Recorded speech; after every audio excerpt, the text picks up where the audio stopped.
கிறிஸ்துவுக்கு அன்பானவர்களே, ஆண்டவருடைய திருப்பெயரிலே உங்களை வாழ்த்தி ஆசீர்வதிக்கிறேன்.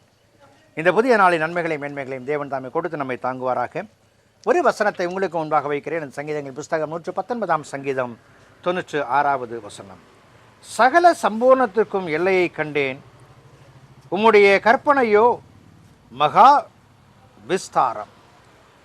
ஒவ்வொன்றுக்கும் ஒரு எல்லை இருக்கிறது, அந்த எல்லையை தாண்டி போவது இல்லை. ஆனால் இறைவனுடைய கற்பனை, இந்த உலகத்தை படைத்தவருடைய கட்டளைகள் மகா விஸ்தாரமாய் காணப்படுகிறது. எங்கு பார்த்தாலும் இறைவனுடைய கிரியைகளை காண முடிகிறது, இறைவனுடைய நடத்துதலை காண முடிகிறது, இறைவனுடைய அழைப்பை காணப்படுகிறது. இவற்றை காண்டு ரசிக்கும் பொழுதுதான் என் ஆண்டவருடைய முழுமையின் தன்மைகளை, பெர்ஃபெக்ஷன் ஆஃப் காட், நாம் காண முடிகிறது. அன்புக்குரிய விசுவாச கூட்டத்தாரே, மனுஷ வாழ்க்கையின் தத்துவங்களை பார்த்திருக்கிறோம், அதற்கு எல்லையை பார்க்க முடிகிறது. உலகத்தை இணைக்கிற பகுதிகளை பார்த்திருக்கிறோம், அவற்றுக்கும் ஒரு வரையறை உண்டு. ஆனால் வேதத்தை தேடி தேடி வாசிக்கும் பொழுது என் ஆண்டவர் எவ்வளவு நிறைவுள்ளவர். நான் சிறுபிராயத்தில் பள்ளியில் படித்த பொழுது பூமி உருண்டை வடிவமானது என்பதை எப்படி அறிந்து கொள்ளலாம் என்று சொல்லி, ஒரு கப்பல் இங்கேருந்து போகும் பொழுது முதல்ல எது மறையும், அங்கேருந்து வரும் பொழுது முதல்ல எது தெரியும், இதன் அடிப்படையில் பூமி உருண்டை என்பதை ஆசிரியர்கள் அன்றைக்கு கற்றுக் கொடுத்தார்கள்.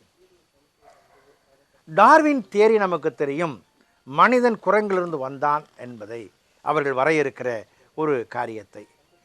ஆனால் இறைவன் எல்லாவற்றையும் அழகுற செய்திருக்கும் பொழுது, அவர் படைப்புகளை குறித்து சொல்லும் பொழுது படைப்பின் தனித்தன்மைகளை நாம் அறிந்து கொள்ள முடிகிறது.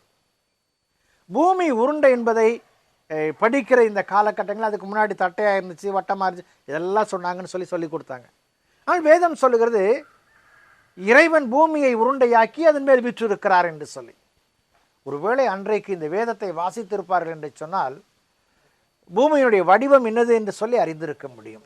அப்படி எந்த ஒரு காரியத்தை எடுத்துக்கொண்டாலும் கூட முழுமையை கற்றுக் கொடுக்கிற ஒரு காரியம், கற்றுக் கொடுக்கிற ஒரு புத்தகம் வேதாகமாய் காணப்படுகிறது.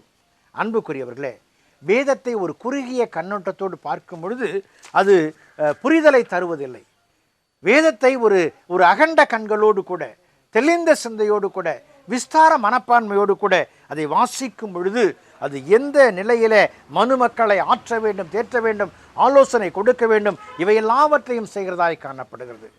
வேதம் மனிதனுக்கு வழிகாட்டுகிறது, வேதம் மனிதனை ஆற்றுப்படுத்துகிறது, வேதம் மனிதனுடைய கவலைகளை போக்குகிறது, வேதம் ஆலோசனை தருகிறது, வேதம் நம்முடைய வாழ்க்கையையும் நம்முடைய மரணத்தையும் நம்முடைய நித்திய வாழ்க்கையும் சுட்டி காண்பிக்கிற ஒன்றாய் காணப்படுகிறது. வேதத்தில் முழுமை இருக்கிறது. இந்த வேதத்தை தவிர வேறு ஒன்றிலும் முழுமையை நாம் காண முடியாது.